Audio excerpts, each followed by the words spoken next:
예, 구독자 여러분 반갑습니다. 오늘은 혈압과 교감신경에 대해서 좀 알아볼까 하는데요. 어찌 보면 심장 파트의 2가 되겠습니다. 뭐 직접적으로 심장이랑 뭐 관련 없을 수도 있지만 결국 뭐 혈압이란 게 다 심장과 관련돼 있기 때문에 예, 그냥 심장 파트 2라고 정하겠습니다. 우선 혈압을 블러드 프레셔라고 하잖아요. 여기 확진 공식이 있습니다. 뭐 곱하기 뭐는 혈압인데 요게 심박출량 곱하기 전신혈관장, 전신혈관장은 혈압이란 말입니다. 그래서 혈압은 심박출량 곱하기 전신혈관장인데 그럼 심박출량이 오르면 혈압이 오를 거고 전신혈관장이 올라도 혈압이 오를 겁니다. 둘 다 올라도 오르겠죠. 근데 이거를 조금 더 세분화 시켜 보겠습니다. 심박출량은 또 뭐 곱하기 뭐냐 할 수 있는데 1회 박출량 그러니까 한 번 짤 때 그 양이라고 할까요? 한 번 짤 때 양 곱하기 1분 동안 얼마나 뛰냐? 1분 동안 박동수. 우리가 인간이 정상적인 심박동수가 1분에 60에서 100회잖아요. 근데 이 100회를 넘어서 뭐 150회, 뭐 180회까지 갔다. 그럼 심박동수가 어 높아진 거잖아요. 그러면 심박출량이 오르겠죠. 왜냐면 이게 높아지면 요게 높아질 거고, 그러면 이게 높아졌으니까 이것도 혈압도 높아질 수 있겠죠. 그래서 심장이 빨리 뛰면 혈압이 좀 높아질 수도 있겠죠. 물론 이 한 가지로만 딱 설명하기에는 그렇지만 기본적인 메커니즘은 그렇다는 겁니다. 이게 또 자세히 들어가면 또 아닌 경우도 있긴 한데 일단 기본적인 메커니즘 이렇습니다.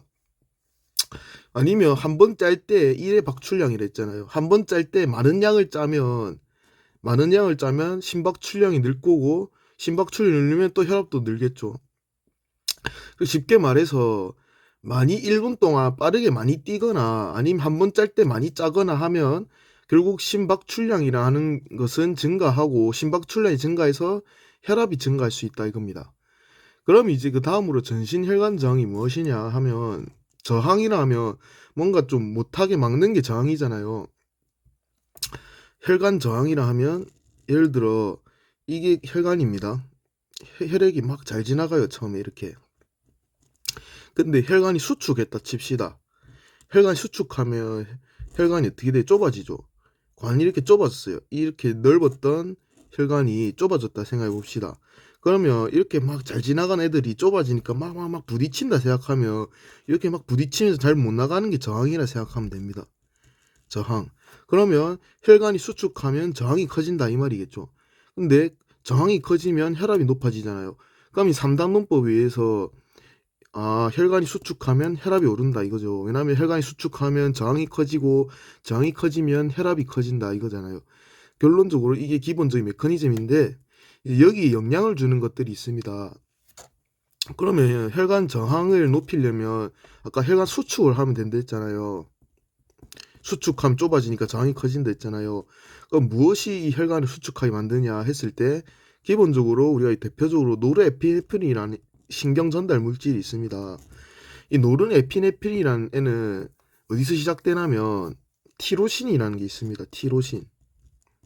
이 티로신이 이 티로신 탈수소 효소라는 게 있습니다. 좀 말이 어려운데 티로신 탈수소 효소. 이 효소에 의해서 뭐로 바뀌냐면 도파라는 애로 바뀝니다. 도파. 뭔가 좀 이제 들어볼 법하지 않나요? 도파민이라는 걸 들어봤잖아요.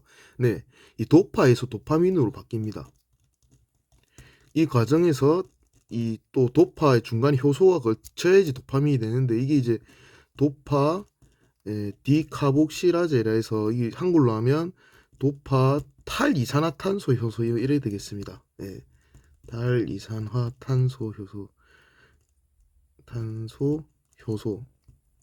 그 도파가 도파민이 되고 이제 도파민에서 이제 이름하여 노르에피네프린이 되는데요.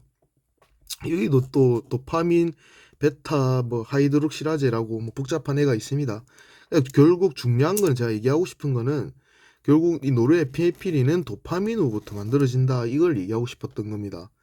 근데 이 도파민이랑 노르에피네프린 이런 애들 뭐라 하냐면 카테콜아민이라고 합니다. 카테콜아민. 예. 이 카테콜아민이 이제 교감신경에 또 중요한 역할을 하는 신경 전달 물질인데요. 카테콜아민이 있다면 그러면 카테콜아민이 아닌 비카테콜아민도 있겠죠. 비카테콜아민. 요 차이가 뭐냐면 얘는 약간 반감기가 짧습니다. 약간 빨리 약간 효과가 팍 올라갔다가 반감기가 짧아서 금방 효능이 사라진다 할까요? 근데 비카테콜아민은 반감기가 길어서 이 효능이 좀 오래 간다 할까요? 그 차이가 있습니다. 비카테콜아민에는 대표적으로 뭐 에페드린이라든지 아니 암페타민 뭐 이런 약이 있어요. 암페타민 하면 이제 막 많이 쓰이는데 ADH 약으로도 쓰이고 하는 그런 게 있습니다. 카테콜라민 아까 얘기했듯이 이런 도파민, 노르에피네프린 이런 애들이 카테콜라민입니다. 근데 그래서 지금 결론은 노르에피네프린 얘기하려는 건데 이 노르에피네프린이라는 친구는 기본적으로 혈관 수축을 하는 역할을 합니다. 물론 요게 또 정신과 약에서도 쓰이는데요. 우리가 저기 보면 SNRI라는 약이 있잖아요. 세로토닌, 노르에피네프린, 리업테이크 이니비터에서 세로토닌, 노르에피네프린 제흡수 억제제에서 약간 우울증, 불안증 있는 사람한테도 이 노르에피네프린 제흡수를 억제해서 노르에피네프린이 이 신경 시냅스에 많이 남도록 해서 작용을 하기 때문에 이 혈관 수축뿐만 아니라 이 정신적인 세계에서도 관여하는 아주 다양한 기능을 가진 게 노르에피네프린입니다. 근데 오늘 얘기할 거는 혈압이기 때문에 기본적으로 이 노르에피네프린은 혈관 수축을 합니다. 그러면 혈관 수축하면 좁아지니까 저항이 커지고 저항이 커지니까 혈압이 오르겠네. 그러면 이 교감신경계가 발동하면 이 노르에피네프린에 의해서 혈압이 높아진다. 이렇게 정리가 되겠습니다. 그러면 혈압을 높이는 친구가 있다면 혈압을 떨어뜨리는 친구도 있겠죠.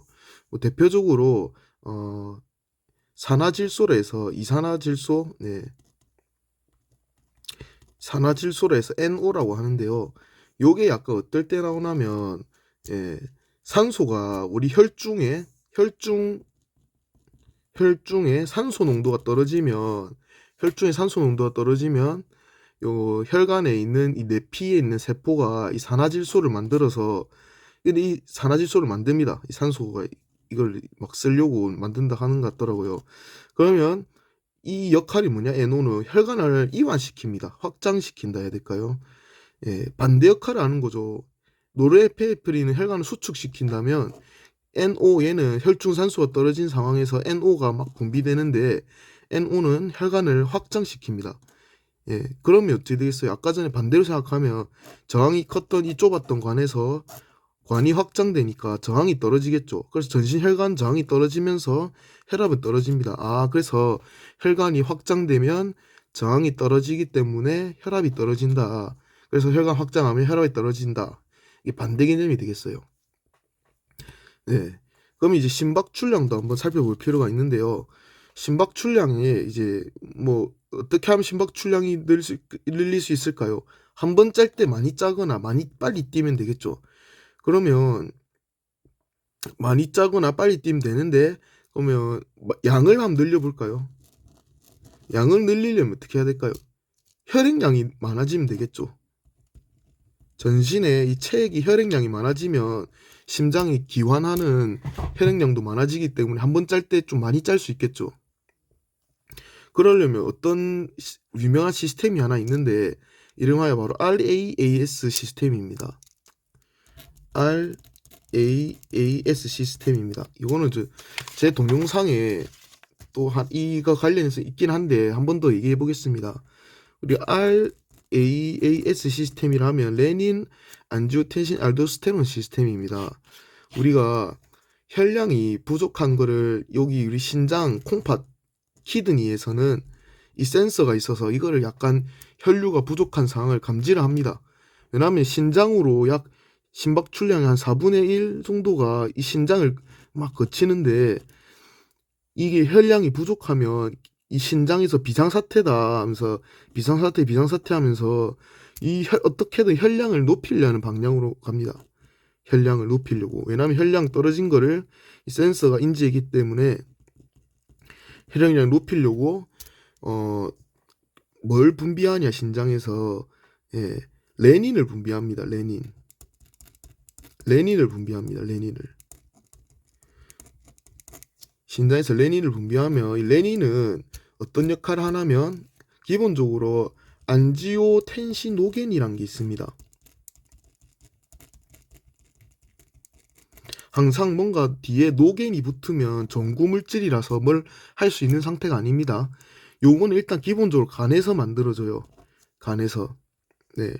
간에서 만들어져서 이 레닌을 만나게 되면 이게 막 돌아다니다가 비상사태에서 발생하는 레닌이 만났기 때문에 이 안지오텐신 노겐은 안지오텐신 정확하게 말하자면 원으로 바뀝니다. 이 레닌을 만나서 원으로 바뀝니다. 네, 잠시만요. 네, 재채기가 나와서. 근데 안지오텐신 원도 뭔가를 아직 할 수 있는 상태는 아니에요. 얘가 2로 바뀌어야 돼요. 안지오텐신 2로 바뀌어야지 뭔가를 할 수 있는 상태인데 요거를 바꿔준 애가 이제 에이스입니다. 에이스. 야, 진짜 에이스라 할까요? 뭔가 에이스 하면 우리 막 좋은 거잖아요. 얘도 에이스. 그 풀네임은 안지오텐신 컨버팅 엔자임이라서 안지오텐신 1을 2로 바꿔주는 효소입니다. 예. 그러면 이제 2부터 뭔가 할 수 있는데 뭘 할까요? 근데 이름을 보면 좀 알 수 있습니다. 항상 안지오라고 한다면 영어로 ANGIO잖아요. 요거는 뭔가 혈관을 뜻하는 접두사입니다. 혈관. 뭔가 안지오 붙으면 혈관입니다. 혈관. 그리고 텐시 하면 약간 뭐가 생각나나요? 텐스. 단단한 뭔가 장력이 있는 수축하는 거잖아요. 그래서 이걸 안지오 텐신 2를 약간 한글로 번역하면 혈관 수축 2라는 뜻이 됩니다. 혈관 수축 2. 아, 그러면 이제 답 나왔잖아요. 아, 혈관을 좀 수축하는 애구나. 예. 혈량이 떨어져서 혈압이 떨어지니까 이 비상사태에 의해서 여기까지 온 거죠. 혈관 수축을 위해서. 근데 아까 제가 혈관 수축하면 뭐가 커진다 했죠? 저항이 커진다 했죠. 전신혈관 저항이 커지고 전신혈관 저항이 커지면 혈압이 오른다 했잖아요. 블러드 프레셔. 다 이런 메커니즘이 있는 거죠. 거기다가 또 한 가지 무슨 역할을 하냐면 알도스테론 분비를 촉진합니다. 이 안지오텐신 2가 알도스테론이라는 그 물질을 분비 촉진하는데 이게 이제 부신에서 나오게 되죠. 부신. 콩팥 위에 이제 모자가 하나 있잖아요. 그 부신에서 알도스테론이라는 게 나오게 됩니다. 잠시만요. 이 배터리가 없어서 충전 좀 하면서 해야겠네. 네. 계속 이어가자면 그 알도스테론 분비를 촉진하는데 얘가 무슨 역할을 합니까? 나트륨을 재흡수하잖아요. 나트륨이 그냥 옵니까? 물이랑 같이 오잖아요. 그래서 물과 나트륨을 재흡수를 촉진하는데 그러면 결국 혈액량이 많아지겠죠. 그럼 혈액량이 많아지면 심장으로 다시 기환하는 혈액량이 많아지면 그만큼 또 많이 짜낼 거잖아요. 많아진 혈액량만큼. 근데 심박출량이 그러면 증가하겠죠. 아까 심박출량이 1회 박출량 한 번 짤 때 많이 짜내는 거. 심장이 이제 알도스테론에 의해서 혈액량 늘어났으니까 한 번 짤 때 또 많이 짜겠네요. 왜냐면 양이 늘어서. 그럼 심박출량이 증가할 거고 심박출량 증가하면 아까 전에 처음에 봤듯이 혈압은 심박출량 곱하기 정신혈관 저항이니까 혈압이 오르겠네. 예. 이렇게 되는 거죠, 살짝. 모든 이 메커니즘이 있습니다. 이게 괜히 공식이 있는 게 아니고 다 이유가 있었던 겁니다. 그리고 이런 방식으로 혈압을 올릴 수 있는데 이게 이제 이게 조건이 있습니다. 이게 적당해야지. 이게 과도하다 평소에도 과도하게 노르에피네프린이 그렇게 하고 과도하게 RAAS가 그거 되고 교감신경에 의해서 과도한 교감신경이 작용하면 스트레스에 의해서 혈압이 너무 많이 오른다는 거죠. 그럼 이제 HTN이죠. 하이퍼텐션이 고혈압이 오는 거죠. 이제 고혈압. 그러면 아까 얘기했던 거를 막아주면 되잖아요. 맞죠? 이 노르에피네프린 이 작용 못하게 이런 수용체들을 교감신경 아드레날린 수용체를 이게 막 차단을 하거나 아니면 이런 아까 RAAS에서 이런 각 이 단계별로 끊어주면 되잖아요. 이렇게. 그러면 혈압을 조금 떨어뜨릴 수 있겠죠. 그런 약들이 있는 겁니다. 이제. 그리고 또 얘기하고 싶은 게 수용체입니다. 우리가 교감신경이 무엇입니까? 교감신경이라 하면 쉽게 말해서 원시적으로 생각하면 약간 이래 생각하면 됩니다. 밤에 원시시 됩니다. 원신입니다. 원신이 있는데 밤에 걸어가다가 사자를 만났어요. 그럼 어떻게 합니까? 싸우거나 도망가야 되죠. 그럼 엄청나게 에너지가 많이 필요합니다. 그러면 어떻게 해야 되나요? 골격근. 일단은 이걸 정답 먼저 알려드리겠습니다. 일단 베타1은 심장에 관여합니다. 심장을 막 빨리 뛰게 하고 심장에 관여합니다. 베타1이 작용한 베타1이라는 이 교감신경 아드레날린 수용체에 작용이 되면 심장을 막 관여해요. 베타1은. 베타2는 무슨 혈관 이완을 하는데 근데 아까 전에 좀 웃기죠 말이. 아까 전에 제가 교감신경은 혈관 수축한다 했잖아요. 교감신경 그거는 이제 알파1, 알파2 교감신경 아드레날린 이 수용체에 의해서 되는 게 혈관 수축이고 베타2는 혈관 이완입니다. 그러면 잘 생각해 봐야 되는 게 얘는 왜 어떤 혈관인지가 중요합니다. 요거는 일반적인 피부랑 내장 이런 혈관을 수축한다 치면 그건 왜 수축한지 나중에 얘기해 주겠습니다. 이거는 왜 혈관 이완 안 하면 이건 어떤 혈관이냐? 이 심장혈관 관상동맥이라든지 아니면 골격근 이런 혈관을 이완합니다. 피부 내장이 아니라. 왜 그러냐면 지금 막 아까 얘기했듯이 막 사자를 만났는데 도망가거나 싸우려면 많은 에너지 산소가 필요하겠죠. 근육이 쓰려면. 그러면 골격근 이 근육에 많은 혈액을 보내야 되니까 당연히 근육으로 가는 혈관은 수축해야겠습니까? 이완해야겠습니까? 이완해야지 많이 보낼 거잖아요.